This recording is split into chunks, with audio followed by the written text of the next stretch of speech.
Desde que Uruguay anunció un posible tratado de libre comercio con China, se generaron polémicas tanto en nuestro país como a la interna del Mercosur. A su vez, el canciller Francisco Bustillo recibió hoy a su par brasileño, Carlos França.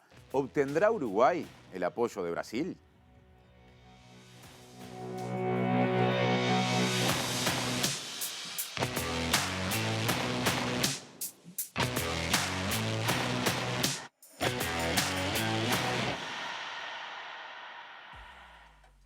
Gracias por estar, buenas noches. Del tema referido tres voces en la jornada. La tercera en orden de aparición será la de Viviana Barreto, que es licenciada en Relaciones Internacionales, también directora de proyectos de FESUR y militante de Redes Amigos de la Tierra. Pero para empezar, las dos voces e imágenes que ustedes ya van a ver son las de dos legisladores, uno oficialista, otro opositor. Es el caso del diputado del Frente Amplio, Movimiento de Participación Popular, Daniel Casciani, que aparte es integrante de la Comisión de Asuntos Internacionales de la Cámara de Representantes. Daniel, gracias por estar, bienvenido. Buenas noches, un gusto estar contigo y con toda la audiencia. Y nos queda en orden de presentación la tercera voz e imagen, la presencia de Gustavo Penades, que es senador del Partido Nacional, sector herrerismo, y que integra la misma comisión, pero de la otra Cámara, de la Cámara Alta. Gustavo, gracias por estar. Un gusto, como siempre. Bueno, hoy fue un día muy especial, de hecho eso es lo que explica que estemos aquí con este intercambio inicial, porque el ministro de Relaciones Exteriores, Francisco Bustillo, recibió a su par brasileño, Carlos França.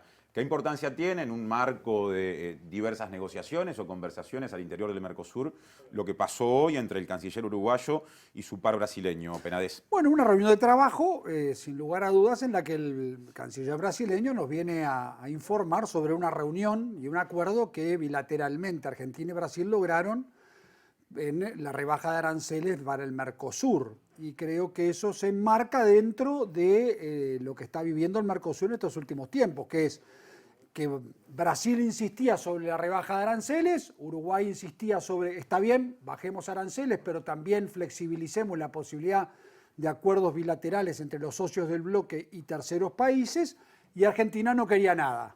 Y creo que este punto medio entre el acuerdo logrado entre Brasil y Argentina es un acuerdo de mutuas concesiones en el que Uruguay va a tener que insistir en introducir la otra parte del acuerdo, si esto es en realidad un bloque en el que las decisiones se adoptan por consenso.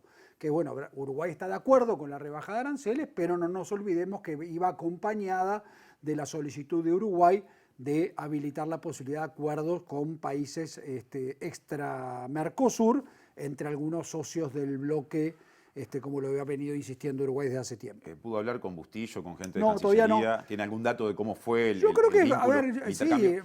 me imagino cuál fue la reunión y me imagino que vino el canciller brasileño, que fue a comunicarnos esto, y me imagino con lo que se fue el canciller brasileño, que fue con el dicho de Uruguay de, está bien, vamos arriba con la baja de aranceles, pero no se olviden de que también está el petitorio de Uruguay de introducir en la resolución la flexibilización. Si esto lo quieren adoptar como una decisión acordada y de consenso en el bloque, esto tiene dos partes: la baja de aranceles, la flexibilización. Casciani, ¿qué importancia le das a justamente el encuentro de hoy entre cancilleres de Uruguay y de Brasil? Siempre es bueno que venga un canciller de Brasil. Brasil es un país muy importante para el Uruguay, compartimos fronteras y además desde el punto de vista comercial sin duda es muy necesario tener una buena relación, más allá de las sintonías de los gobiernos de turno que puedan haber en uno y otro lado. Nos quedamos como con gusto a poco sin saber qué sucedió en la reunión. Es decir, no hubo ningún comunicado oficial, ninguna conferencia de prensa en conjunto. Hubo un comunicado de Cancillería muy breve, y después muy genérico, diplomático, diría. Hace muy poco hubo una reunión del canciller de Brasil también con Cafiero, el canciller de Argentina, y sí hubo una declaración conjunta con una serie de puntos importantes. Entre otras cosas comunicaban lo que estaba diciendo Gustavo acerca de la baja del arancel común y otras cosas, ¿no? que me parece que hacen un poco de ruido en esa estrategia que Uruguay se propuso. Nosotros entendemos que la estrategia de negociación no fue muy adecuada y creo que los resultados no han sido los mejores, de tratar de juntarse con Brasil para hacer una propuesta en conjunto, flexibilizar el bloque y bajar el arancel externo común, y al final se terminaron juntando Argentina y Brasil decidiendo la baja del arancel externo común y parece que la flexibilización quedó en un segundo plano. Entonces, sin duda, creo que eso no son buenas novedades, sobre todo para las intenciones del gobierno de Uruguay. El planteo de Penades, palabras más, palabras menos, era baja en 10% del arancel externo común como iniciativa argentino-brasileña, sí, pero flexibilización, es decir, volviendo a aquello de que las decisiones tienen que salir por consenso y que Uruguay, en la medida en que se plantee, diga que no, puede llegar a impedir, digamos, ese plan que Argentina y Brasil impulsan. ¿Es realista esa mirada o ese posible escenario? Y Uruguay quedaría bastante aislado, ¿no? Porque creo que también Paraguay ha planteado que entiende que es buena la propuesta y creo que no es bueno que el Uruguay quede aislado o quede vetando una propuesta de los 3 socios comerciales además de Uruguay. Creo que en ese sentido, por eso nosotros planteamos que la estrategia en abril, cuando se presentó, iba a terminar siendo un corral de ramas para Uruguay, porque Uruguay incide, tiene el mismo voto que Brasil, que Argentina, que Paraguay, pero en términos relativos es por lo menos tiene una presencia diferente. Entonces creo que ahí me parece que no se midieron bien los tiempos. Yo hubiera apostado a tratar de avanzar una agenda externa comercial común y bueno, y ahí poder tener una importante mesa de negociación con todos los países que pueda el Mercosur, incluido China, que eso me parece que es importante, porque además es el socio comercial de Brasil, el principal socio comercial de Argentina, el principal socio comercial de Uruguay. Paraguay no tiene relaciones. Claro, eso suele mencionarse como una piedra en el zapato. Pero exporta vía puertos uruguayos parte del azúcar que produce, o sea que en realidad creo que ahí me parece que habría que jugar un rol un poco más de integración. Bueno, vamos a ver qué pasa ahora en estos últimos meses. ¿Qué mirada se tiene desde el herrerismo de un factor que mencionaba Cayeni recién y ya te escucho, Gustavo, la cuestión de el peso de Uruguay que tiende a ser, si se quiere, bajo cuando se compara que en el otro plato de la balanza pueden quedar por lo menos Argentina y Brasil? A ver, durante los últimos 15 años Uruguay estuvo en esa retórica de la necesidad de abrir el Mercosur y no nos dieron bola. Y habían identidades ideológicas, etcétera, etcétera, y las pagamos carísimas. Creo que llegó la instancia de esta decisión que creo que quieren tomar decisiones por consenso, o sea, la rebaja del arancel externo común pactada con Brasil y Argentina. Es necesario adoptar por consenso si quieren que el Mercosur siga funcionando como debe de funcionar como consenso, con decisiones de consenso, me parece fantástico. Uruguay está dispuesto a hacerlo en la medida que se atienda también su requerimiento. ¿La van a tomar igual a pesar del Uruguay? Perfecto. El Uruguay, sin irse del Mercosur, sin afectar las reglas, va a avanzar sobre la posibilidad de acuerdos bilaterales de apertura comercial, como en el caso de China, por ejemplo. En los últimos 15 años el Mercosur firmó tratados de libre comercio solamente con Egipto y con Israel. Países absolutamente laterales en la decisión. Con Chile también hubo un acuerdo. No, con Chile hay un acuerdo. En el último periodo. Porque además con Chile lo que hay, el Uruguay tiene un tratado, no nos olvidemos, Chile es socio, claro. Es Estado asociado del Mercosur. Ahora, y con la Unión Europea. La Unión Europea hace 20 años que estamos negociando y nunca se llega a nada y ahora se acaba de decir que no se va a llegar, pero entre otras cosas la Unión Europea cuestiona la presidencia de Bolsonaro en Brasil. Queda México, pero eso es anterior. Bueno, México justamente, nosotros queremos volver a lo de México, que fue anterior, y fue un logro de la presidencia del expresidente Jorge Valle. 2003-2004. Exactamente. Entonces lo que tenemos que hacer es avanzar. No se puede, el Uruguay, lo que desde el gobierno nacional no nos resignamos es a que como el Uruguay es más chico, tiene que acoplarse a las decisiones de Argentina y Brasil calladito la boca. Y no es así. Nosotros creemos que se puede avanzar, hay que negociar, hay que poner sobre la mesa estas situaciones que son las que venimos enfrentando cumbre tras cumbre con declaraciones del Uruguay, pero sin tomar decisiones activas. Creo que en este caso se tomó una decisión activa. Esperemos terminar en buen puerto. Ese antecedente mencionado elogiosamente, cuando se recuerda la gestión del gobierno de Jorge Valle, del acuerdo con México, tuvo la conformidad, y por eso se pudo realizar, de los otros países integrantes del Mercosur en atención a la norma, si mal no recuerdo, 32.0, que es la misma que ahora, quienes dicen Uruguay no puede descolgarse. mencionan para justamente cuestionar la estrategia uruguaya. ¿No hay una contradicción allí? No, porque lo que pasa es que ahí empieza una discusión de carácter jurídico, diplomático, que es, por ejemplo, esa norma 3200 no está internalizada en todos los países.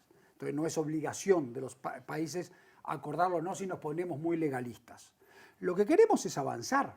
Y creo que el Mercosur necesita avanzar. Nosotros tenemos que comercializar con el mundo. El Uruguay necesita comercializar con el mundo. Y en ese sentido, el tratado con la China, veremos hasta dónde lo podemos llegar. Creo que el sacudón que Uruguay plantea sobre estos temas es muy positivo porque nos obliga, no nos olvidemos que ese sacudón es planteado más con el acuerdo del gobierno brasileño. También hay internas dentro del gobierno brasileño, hubo un cambio en la Cancillería. Pero uno piensa que gobierno brasileño, el del ministro de Economía, Paulo Guedes, ¿qué línea? Exactamente. O la del canciller Francia. Exactamente, esa es a lo que nos vemos enfrentados. Nos vamos a ver enfrentados en elecciones en la Argentina, nos vamos a ver enfrentados en las elecciones en Brasil, nos vamos a ver enfrentados dentro de un tiempo en las elecciones con Uruguay, en Uruguay también. Ahora, me parece central que el Uruguay tome una acción, una actitud proactiva para tratar de lograr algo que lo que estamos de acuerdo todo el sistema político uruguayo, por eso es lo bueno de esto, que es necesario que Uruguay tenga tratados de libre comercio con muchos más países del mundo entero. Daniel, ya nos compartiste con nosotros una lectura política que es distinta a la de Penades. Recién apareció el argumento legal, ¿no?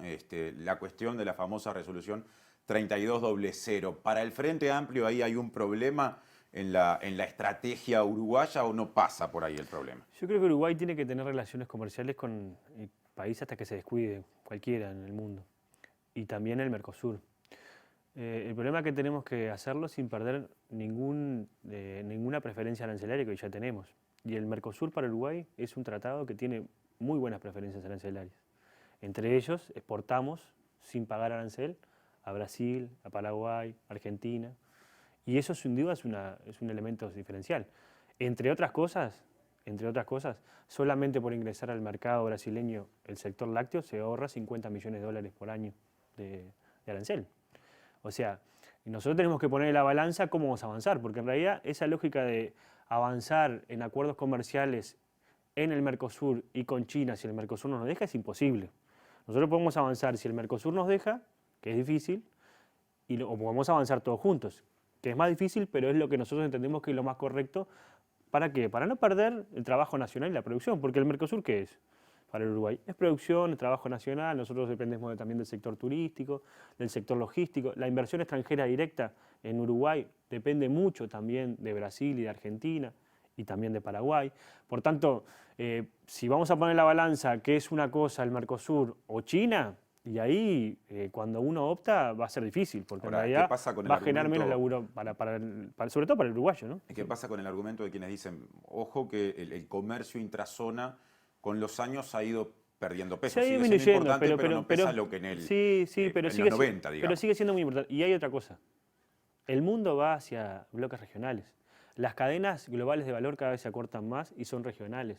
Los costos logísticos, lo que nos hemos dado cuenta en esta pandemia, lo que insumen los costos logísticos.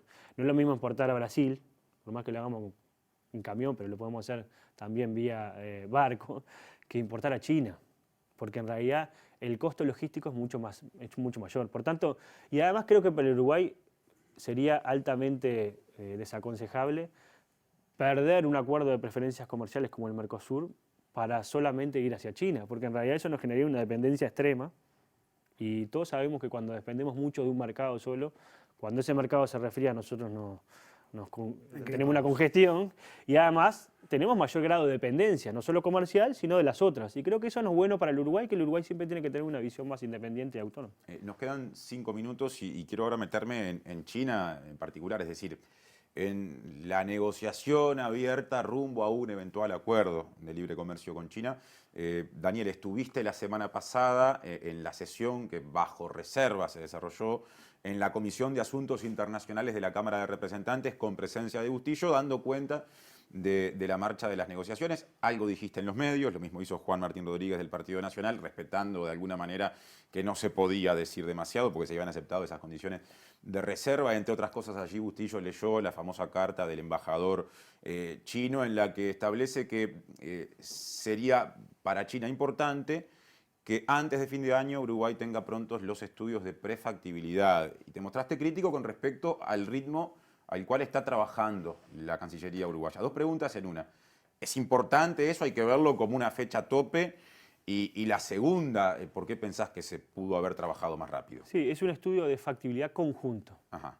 China y Uruguay conveniaron conformar dos grupos negociadores y en función de eso ponerse de acuerdo en los términos de referencia, en los puntos que se van a estudiar. Para China es muy fácil porque Uruguay es muy chiquito, para nosotros es más complejo.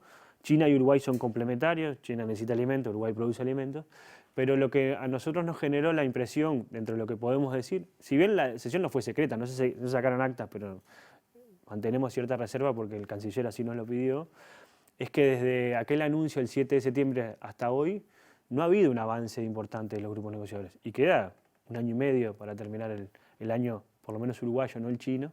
Y bueno, y sin duda creo que en ese sentido hay como un paso lento. No sabemos por qué, si Uruguay está alentecido o China ha alentecido esta situación, desconocemos, el canciller no lo aclaró. Y lo que es importante aquí es tener un buen estudio de factibilidad que nos diga, bueno, ¿qué sectores se favorecen con un acuerdo comercial con China? ¿El sector cárnico? Bueno, ¿qué sectores no se favorecen? El sector industrial, que es un sector muy incipiente en Uruguay, pero importante porque tiene mucha mano de obra y sobre todo buenos salarios. ¿Qué se va a hacer con eso? ¿Quién va a hacerse cargo de los sectores que se benefician y los que pierden? Porque sobre todo los que pierden generan desempleo, generan inestabilidad.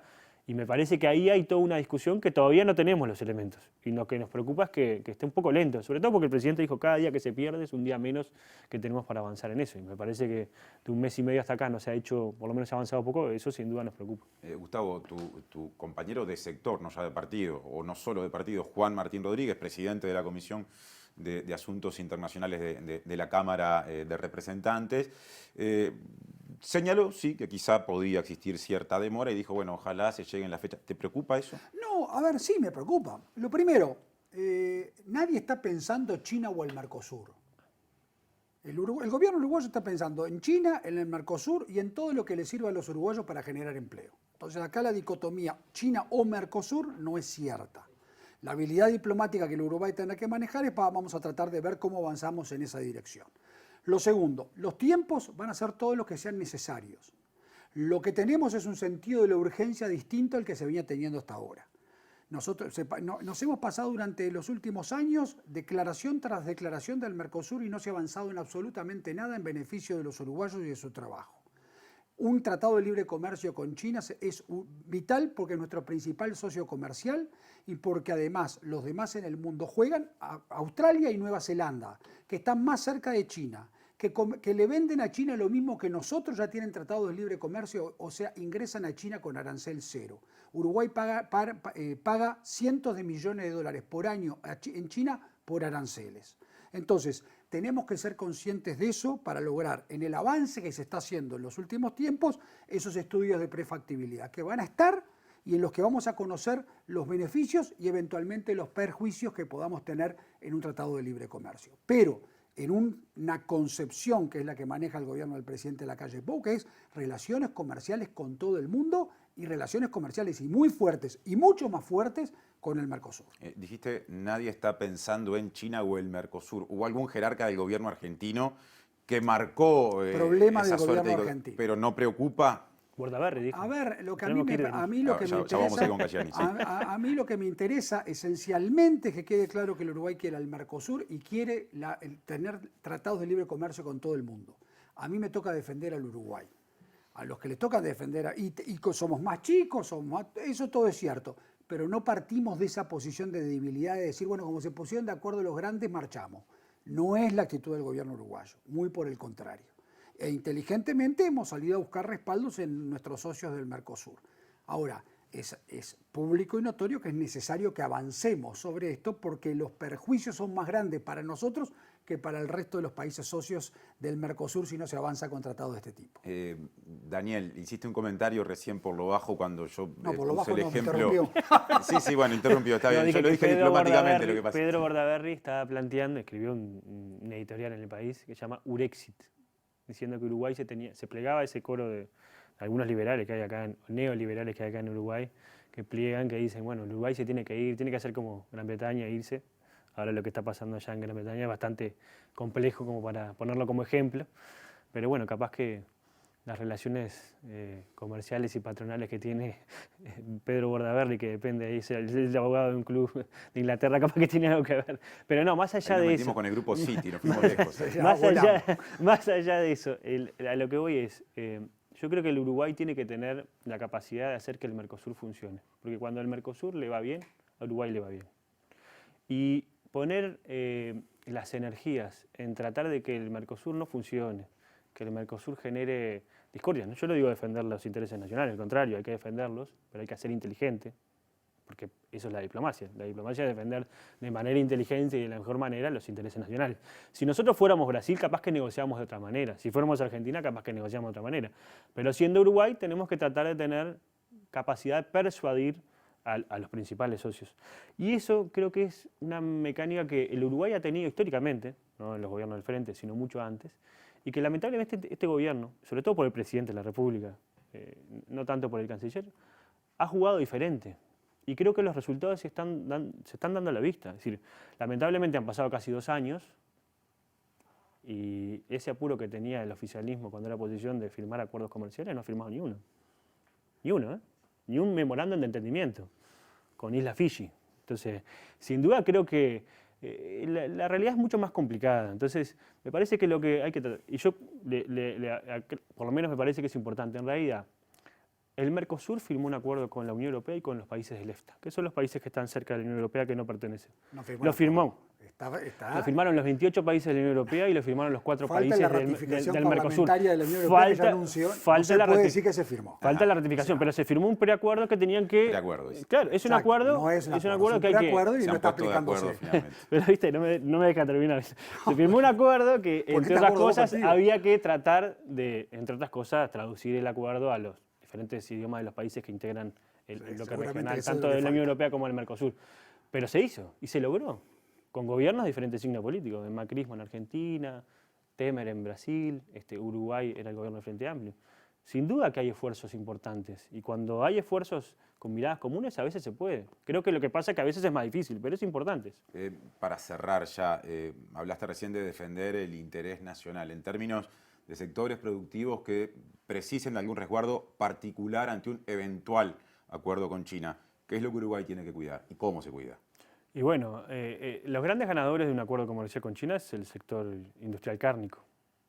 Algo quizás el arrocero, el sojero, y quizás algo el sector lechero, pero muy poco, porque en realidad al estar al lado de Nueva Zelanda, China, es muy difícil que compitamos con los costos. Entre otras cosas, el Mercosur le permite al Uruguay exportar los principales productos lácteos porque tenemos un arancel externo común que bloquea el ingreso de productos de Nueva Zelanda al Mercosur. ¿Y los sectores en riesgo cuáles serían? Y el industrial sin duda, ¿no? ¿Alguno en particular? ¿Algún rubro en particular? Industrial por ejemplo, el plástico, el industrial de los productos, ¿cómo se llama?, de las telas, es decir, productos confeccionados, que son muy pocos, es verdad, pero generan mucha mano de obra y sobre todo en sectores que son altamente vulnerables. Y me parece que acá hay un problema también que es importante en términos de estrategia de negociación comercial. El Uruguay tiene casi 3.500 millones de intercambio comercial con China. Brasil tiene 400.000 millones de dólares de intercambio comercial con China. Argentina tiene casi 14.000 millones de intercambio comercial con China. Si para China hacer un tratado bilateral con Uruguay es un problema con los socios regionales, va a ser difícil que se haga un tratado bilateral. Por tanto, siempre es mejor hacerlo en conjunto. Creo que ahí es un elemento importante. El problema es que cuando el conjunto los demás no quieren y la actitud que se asume de tus palabras es que siempre tenemos un complejo de petizo y no hay que tener complejo de petizo. Yo sé lo que es Uruguay y lo que puede negociar y además percibir o pensar un tratado de libre comercio solamente en el intercambio comercial es muy pequeño con relación a lo que puede permitir un tratado de la magnitud con la segunda potencia mundial del mundo, la segunda potencia mundial económica del mundo. Lo otro es, o sea, sacar pecho como gorrión de basurero. Puedes tener el complejo de petizo, puedes tener el complejo de petizo. Al contrario, desde hoy estás insistiendo con que Uruguay es pequeño. Ustedes tuvieron 15 años en el gobierno. Insistieron con lo mismo que estamos insistiendo nosotros, porque en eso hay una coherencia. Ahora, nosotros estamos insistiendo y pasamos a la acción. Y además China, por primera vez, manifestó la intención de hacer Bien. un tratado de libre comercio Penades, con Uruguay. tenemos que redondear muy cortito porque me interesa repetir la última pregunta que le hice a Cayani. ¿Qué sectores podrían correr riesgos y deben ser resguardados? En el mínimo tiempo posible se agradece. A ver, yo creo que ninguno, pero si usted quiere hablar del sector industrial y quiere hablar del sector vinculado a la inteligencia artificial, son cosas que tenemos que ponerle especial atención, porque yo creo que tenemos una gran oportunidad de inversiones y de generación de empleo en el Uruguay. Gustavo Penades, gracias por la visita a Un TV gusto. Ciudad. Daniel Cayani, lo mismo, gracias. Muchísimas gracias. Seguimos adelante después de la pausa, haciendo en otro orden. Llegará Viviana Barreto para ponerle mirada académica a la misma discusión. No se vayan.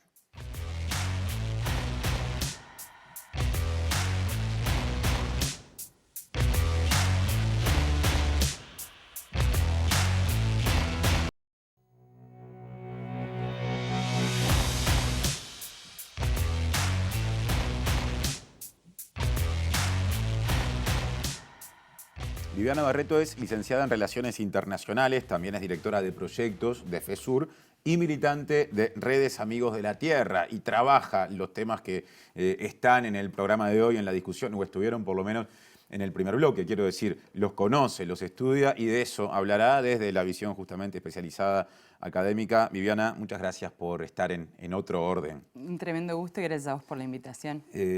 A ver, dejó mucha cosa la discusión entre Penades y Cayani del bloque anterior. Me quedo con algo que desde el oficialismo, en definitiva, quien tiene el más oída en este momento, dijo Penades. Algo así como esta situación que se da con Argentina y Brasil llegando a un determinado acuerdo, que no ha sido todavía homologado formalmente, pero que lo han anunciado como propio por lo menos con respecto al arancel externo común, puede ser usado como moneda de cambio por Uruguay en la medida en que se condicionaría el apoyo uruguayo o la conformidad en esa búsqueda necesaria de consenso a que a cambio se flexibilicen las condiciones y Uruguay pueda, por ejemplo, hacer un acuerdo con China o con otros países sin que existan las dificultades que se plantean ahora. Como estrategia, ¿es sostenible? Es un poco débil, la verdad, sobre todo si tenemos en cuenta el peso que Uruguay tiene en la mesa de negociación del Mercosur, que es uno de los socios pequeños, indudablemente. Hay que remontarse un poco al origen de esta conversación, allá en la cumbre que celebraba el 30 aniversario del Tratado de Asunción, del Mercosur, en donde Uruguay se desmarcó, ¿no? Diciendo que Uruguay quería negociar en solitario con el resto del mundo, entonces se desprendía del lastre del Mercosur y se disponía a negociar bilateralmente. Después, el gobierno uruguayo, después de ese anuncio como, ¿no? para la prensa, para la tribuna y para la opinión pública, empezó a negociar con Brasil y hizo, digamos, coincidir un interés histórico de Uruguay, diríamos que una política de Estado de negociar con el resto del mundo, ¿no? Porque eso también se ha discutido en los gobiernos del Frente Amplio, con un interés de Brasil que tiene que ver más con una postura ideológica bien fuerte, muy comandada por el Ministerio de Economía de Brasil, por Paulo Guedes, su ministro de Economía, de bajar aranceles y abrirse plenamente al comercio, ¿no? Entonces, la rebaja del arancel externo común era el interés de Brasil, que tiene muchas resistencias en Argentina,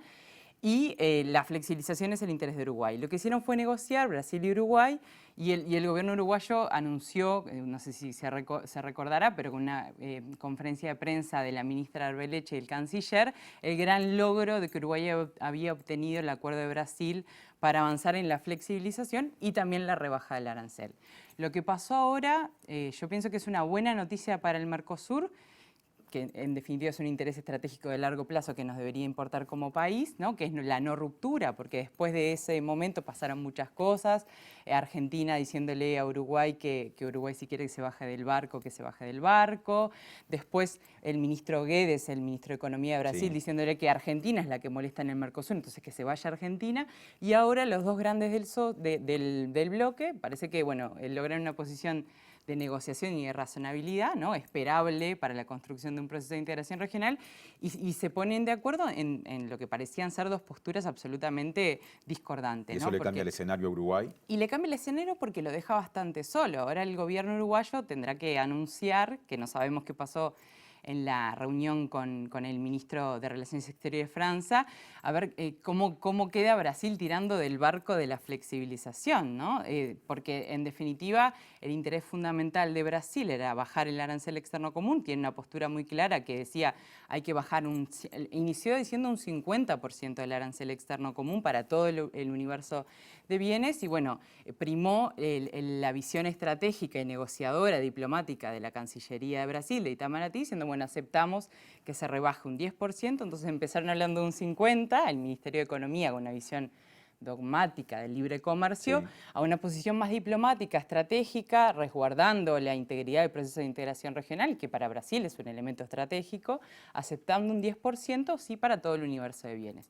Es una buena noticia, incluso para Uruguay, porque a Uruguay no le genera una afectación en su estructura comercial esa rebaja del 10%, porque como socio pequeño tenemos muchas excepciones al nivel acordado regionalmente en el Mercosur.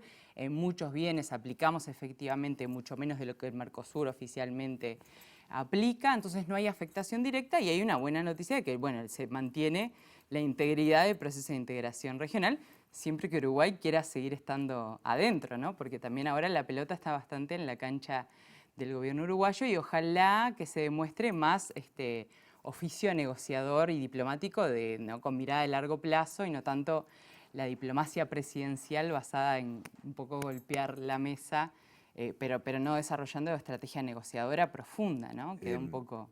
No es la primera vez que se habla de flexibilizar desde Uruguay sí, el sí. Mercosur. De hecho, fue un término bastante usado en la administración anterior, Sí. la última del Frente Amplio. Durante los 5 años el canciller fue Rodolfo Nigno Noboa. Si tuvieras que marcar diferencias, ¿qué diferencia sustancial encontrás entre la ejecución o en todo caso el alcance que le da este gobierno a ese término, flexibilización, y el que se usaba o el que se le daba en el periodo anterior? Sí, flexibilización, sinceramiento de los También. acuerdos, son como términos que a quienes estudiamos el Mercosur nos vamos acostumbrando a escuchar en esto de los 30 años de historia. Tiene puntos en común claramente. Evidentemente la realidad del Mercosur hoy no es suficiente para una visión de desarrollo desde el Uruguay, ¿no? Es verdad que las exportaciones uruguayas a los socios del Mercosur han venido bajando, pero también es verdad que lo que exportamos al Mercosur es lo que más genera empleo, ¿no? Lo que tiene más valor agregado. Absolutamente, y generación de empleo concreto, ¿no? Y ahí hablamos de los sectores industriales, de industrialización media y baja, pero también del sector servicios, también del turismo. Hay empleo asociado al Mercosur y hay lo que se habla también, la diversificación de la canasta exportadora, ¿no? Nuestras exportaciones se concentran en un 80% en bienes de origen agroexportador y la verdad que el comercio con el Mercosur nos da otras posibilidades. La diferencia que quizás yo más marcaría, y ahí tenemos incluso hasta otro antecedente, una prenegociación con China, ¿no? Porque en el 2016, claro, con una visita de Tabaré Vázquez y el canciller Nigno Noboa a China, con conversaciones en ese momento, se hizo un estudio de factibilidad, en este caso solamente del lado uruguayo, y si se recuerda, hubo anuncios de la posibilidad de iniciar negociaciones para un TLC con China en esa oportunidad. Se suscribió una asociación estratégica en aquel momento. Claro, pero quiero terminar con esto de los antecedentes. Y en ese momento el Uruguay hizo estudios, de hecho hay un documento que yo no tengo certeza si es público, pero a quienes estamos en esto del mundo discutimos la política internacional, lo conocemos y lo tenemos, y lo que en definitiva sopesó es que China no estuvo dispuesta a avanzar en negociaciones con un país pequeño del Mercosur porque eso generaba la enemistad de los socios grandes, que como decían en el bloque anterior, los parlamentarios son el gran botín para China, es el mercado regional el que más le interesa a China y no tanto el mercado uruguayo, y por supuesto que no le interesa lograr un acuerdo que le abre la puerta de un mercado de 3,5 millones de habitantes, pero le puede generar potenciales conflictos con los mercados más grandes. Entonces, en ese momento primó cierta razonabilidad también de parte del gobierno uruguayo, decir, bueno, evidentemente no había consenso en el Mercosur para avanzar y no se avanzó.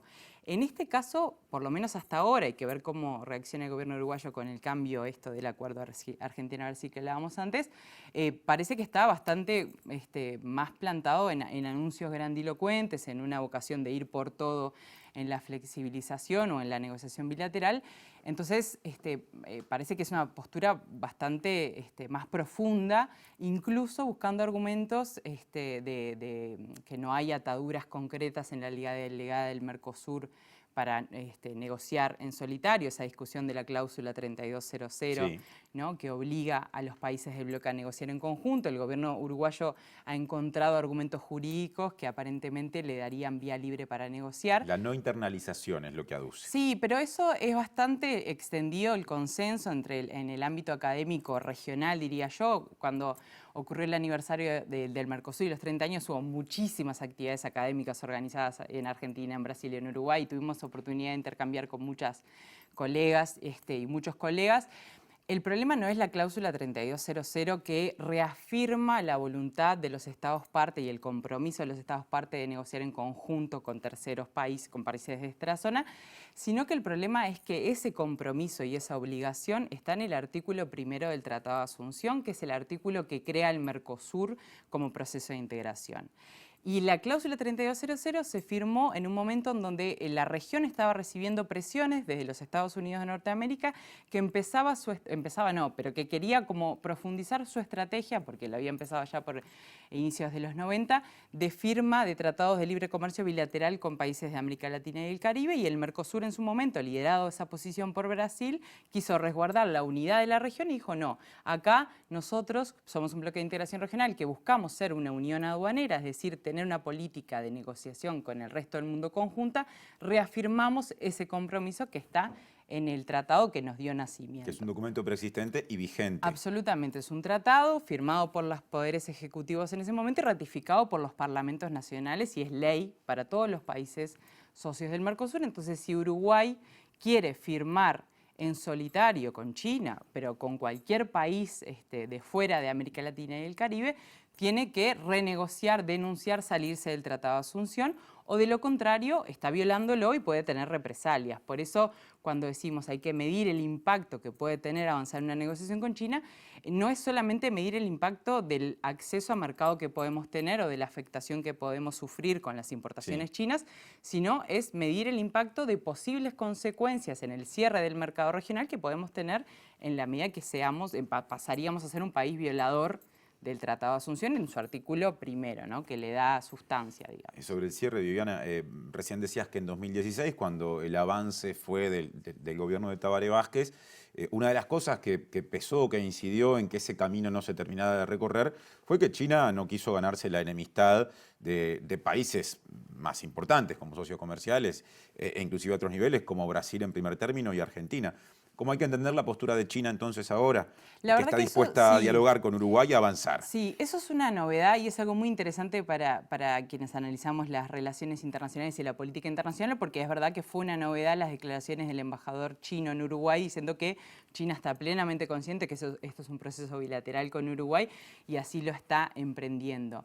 Hay una interpretación posible y es que China, en la medida en que el Mercosur no se ha movido mucho en la negociación de un tratado de libre comercio y hay una definición de la política exterior china de avanzar en esa modalidad de negociación, bueno, vamos a ir un poquito más en avanzada a pelear un poco más al Mercosur, intentando meter una cuña, lo que se dice, ¿no?, hablando en términos sencillos, en el proceso de integración regional, diciendo, bueno, ¿es realmente posible que nosotros firmemos un tratado de libre comercio con un socio regional que además es medio hub en la región, ¿no?, es medio como un nexo en la región, y a ver si eso hace que las cancillerías de Brasil y Argentina se muevan un poco más y estén más dispuestas a un proceso negociador concreto. Esa es la única interpretación que me parece que tiene más sentido y torcer entonces, a partir de la negociación real con Uruguay, la posibilidad de que Argentina y Brasil se sienten en la mesa de negociación con China para avanzar en un tratado de libre comercio. Tanto Argentina como Brasil, y sobre todo Brasil, tienen acuerdos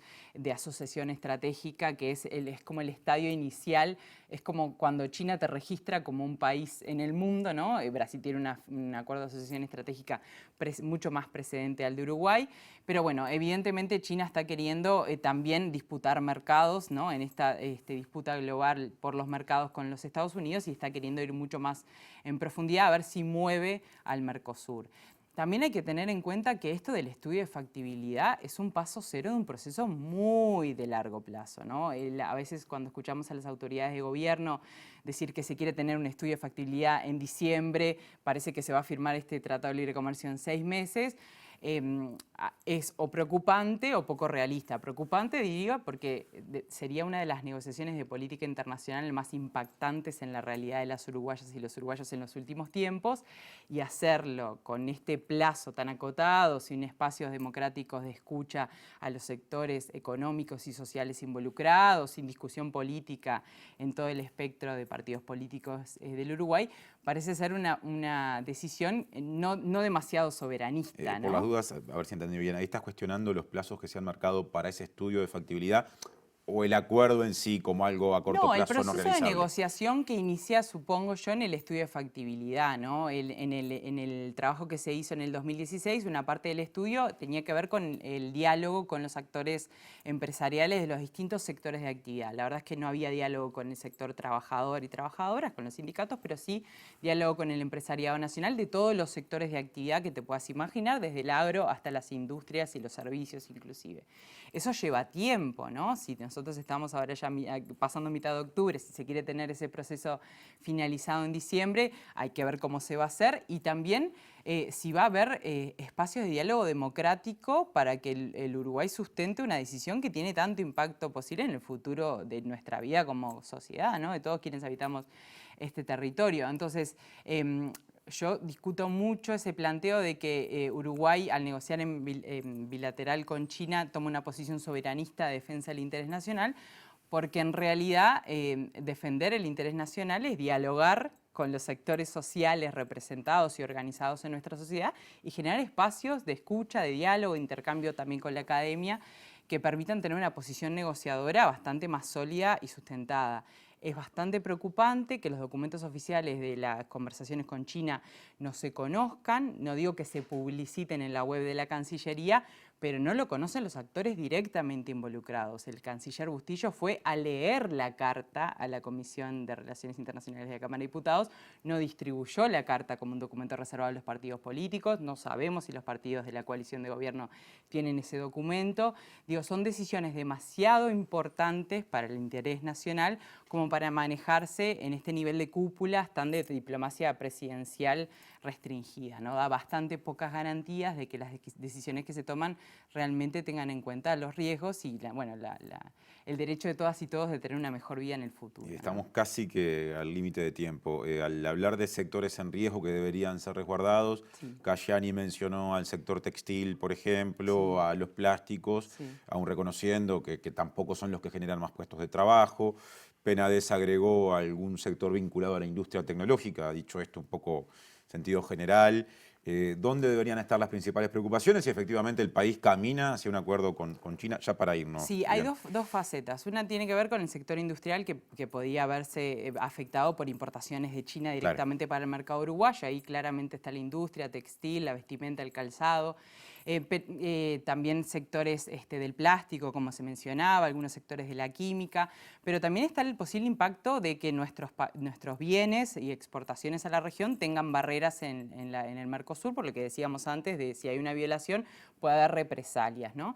Y ahí entonces se abre muchísimo más el espectro. En ese estudio de factibilidad del 2016, el estudio analizaba los posibles sectores en riesgo, considerando la competencia con las importaciones y las posibles barreras de nuestras exportaciones al Mercosur, y se hablaba de una cantidad enorme de sectores vinculados a la industria que abarcaban unos 50.000 empleos directos, ¿no? Directos y formales. En el sector de la vestimenta, por ejemplo, hay muchos empleos que son informales, no se estarían considerando, pero unos 50.000 puestos de trabajo directos y formales en el 2016 se identificaba como que podían estar en riesgo de avanzar el Tratado de Libre Comercio con China. Después hay otra visión que tiene que ver con una cuestión más estructural del modelo de desarrollo, y es si nosotros nos vamos a jugar el futuro del país a canalizar nuestra producción en la agroexportación, ¿no? Y en los sectores primarios extractivos, como puede ser la carne, que es verdad que tiene tecnología incorporada, pero genera muy poco empleo, claro. Como es la soja, como es la celulosa, que además tienen impactos en términos de justicia ambiental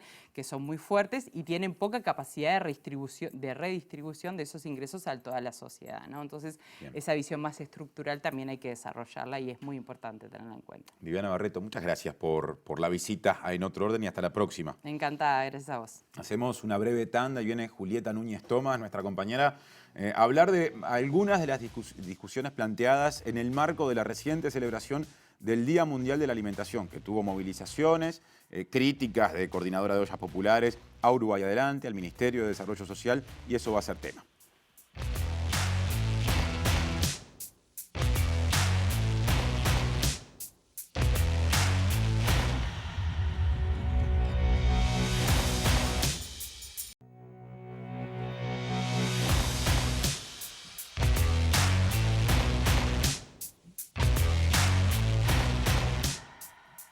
Sigue En Otro Orden en la pantalla de TV Ciudad. Hace bien poquito se celebró a nivel mundial el Día de la Alimentación y se vive en crisis, y eso naturalmente vincula eso que a nivel global tiene distintos acentos con los problemas particulares de un país donde, por ejemplo, hay muchas ollas populares funcionando, organizadas y cuestionando políticas públicas en la materia. De esto habla a continuación Julieta Núñez Tomás en su informe de hoy aquí en Otro Orden. ¿Cómo andás, Juli? Bienvenida. Todo bien, ¿cómo estás, Martín? Hubo discusiones, fue una celebración, si bien estas conmemoraciones siempre generan debate, en esta ocasión mucho más crispada. ¿Qué hay para decir? Es como vos decís, es un año especial para tener el Día Mundial de la Alimentación, y aquí en Uruguay sucedieron 3 cosas sobre las que nos vamos a parar. La primera fue el viernes, y lo adelantaste. Se hizo una concentración frente al MIDES convocada por la Coordinadora Popular y Solidaria con la consigna Trabajo, Pan y Techo. Allí sucedieron varias cosas, sobre eso también vamos a hablar más adelante. El mismo sábado, el 16 de octubre, Día Mundial de la Alimentación, en Bella Unión hubo un acto y una conferencia con diversos actores del gobierno que estuvieron allí. Y también recorrieron algunos emprendimientos productivos. No tuvo mayores repercusiones este acto. Cayó en fin de semana, en sábado, que es un día en el que en general hay menos cobertura mediática, ¿no? Exacto. Allá en el norte del Además, país. Claro. Exacto. Y lo último fue hoy el Observatorio del Derecho a la Alimentación y la Escuela de Nutrición hicieron una conferencia llamada Sistemas Alimentarios Sostenibles. En esta conferencia presentaron varias cifras que son muy interesantes. También habló la FAO, la Organización de las Naciones Unidas para la Alimentación y la Agricultura en Uruguay. Ellos también presentaron algunas cifras. De hecho, el Día de la Alimentación es en conmemoración de la fundación de la FAO, por eso estuvieron allí presentes. Y hicieron algo que destacaron bastante en esta conferencia, que fue un agradecimiento a la comunidad científica y la sociedad civil por las acciones generadas durante la crisis vinculadas al derecho a la alimentación. Mencionaste al Observatorio del Derecho a la Alimentación. ¿Qué es concretamente? El Observatorio del Derecho a la Alimentación en América Latina y el Caribe es una red académica que intercambia información y genera evidencia para ubicar el hambre, la lucha contra el hambre y la malnutrición en la agenda pública. En Uruguay, esta red académica tiene su base en la Escuela de Nutrición y en la Facultad de Derecho. Y en esta conferencia, que tuvo el apoyo de la Universidad de la República y que fue online, presentaron varias cifras que son bastante preocupantes sobre la alimentación en Uruguay. Y si te parece, podemos compartir un tape para profundizar un poco sobre estas cifras. Muy bien, vamos a verlo. El 16 de octubre se desarrolló el Día Mundial de la Alimentación. El Observatorio del Derecho a la Alimentación presentó junto con la Organización de las Naciones Unidas para la Alimentación y la Agricultura, FAO, importantes cifras sobre alimentación en Uruguay. Nuestro país tiene grados preocupantes de inseguridad alimentaria, que es lo que padece una persona cuando carece de acceso regular a alimentos suficientes y de calidad nutricional. El último reporte de la FAO indica que el 23,2% de la población sufre inseguridad alimentaria moderada, mientras que un 6,4% la padece de forma grave. El Observatorio del Derecho a la Alimentación presentó hoy datos relacionados a los costos de acceder a una canasta de alimentos que contemple aspectos nutricionales. En septiembre de este año, acceder a una canasta básica de alimentación nutricional tenía un costo mensual para una persona mayor de 2 años de 8.586 pesos. El costo se incrementó un 6,8% desde mayo. Si lo analizamos en relación a un salario mínimo nacional, la canasta básica de alimentación nutricional equivale al 47,89% del ingreso. Es decir, casi la mitad del salario sería destinado a la alimentación. Por otra parte, el observatorio señaló que el cupón de canasta alimentaria que provee el MIDES a la población más vulnerada solo cubre el 14% de la canasta básica de alimentación nutricional mensual, lo que equivale a 4 días de alimentación al mes. De esas conferencias de prensa con cifras expresadas en miles de pesos a estos porcentajes que permiten medir, por ejemplo, qué impacto tienen ciertas ayudas económicas dispuestas ya en tiempos de pandemia, hay alguna diferencia. Por lo menos uno empieza a aproximarse más a la realidad de la gente que realmente depende de eso para alimentarse mejor, ¿no? Sí, y hablamos con Alejandra Girona, ella es coordinadora del observatorio, y lo que nos decía al ver estas cifras, al presentar estas cifras, es que es necesario, y cuando las vemos se hace evidente, que haya una hoja de ruta de la alimentación en el país. Esto quiere decir que los políticos y las políticas, que el gobierno tiene que tomar decisiones políticas sobre qué va a hacer con esto y decidir a quiénes va a privilegiar, porque es necesario tomar acción cuando vemos estas cifras tan preocupantes de inseguridad alimentaria en nuestro país. Mencionó el informe la cuestión del salario. Obviamente eso se cruza con las posibilidades o no de alimentarse debidamente. Estamos en un momento de dificultades de empleo, de salarios también, en muchos casos bajos, con dificultades, con gente trabajando en la informalidad y con ollas populares funcionando. No podemos no mencionar esa realidad. Así es. Y estamos a 1 año y medio, ya más de 1 año y medio de la llegada de la pandemia al Uruguay, y las ollas populares no han disminuido, sino que han aumentado, exhibiendo una problemática que es mucho más grande. Nosotros tenemos algunos datos de las ollas populares para compartir. Por ejemplo, hay 280 ollas populares en Montevideo y el área metropolitana, 12 redes de ollas en Montevideo, 6 redes en el interior. Estas son redes que generan para poder ayudarse entre ellos, porque tienen, por ejemplo, una olla tiene excedente, no es algo muy común, pero puede llegar a tener excedente de algo y otra faltante, y si lo intercambian y se colaboran, incluso las mismas personas están sosteniendo más de una olla para poder cubrir circuitos en los que las personas van a comer de una olla a otra en el mismo barrio para poder cubrir la semana entera, por ejemplo. Entonces, estas redes se intercambian información y le pueden presentar a estas personas, bueno, mañana podés comer en esta, pasado en esta, y así, porque es algo que es un reclamo, es algo que solicitan las personas que acuden a las ollas. Y lo que nos comentaban hoy es que están sirviendo 150.000 porciones semanales en este circuito que estábamos comentando recién, en Montevideo y el área metropolitana. Es una cifra bastante grande. Sí. Sobre esto hablamos con Cecilia Sarasola.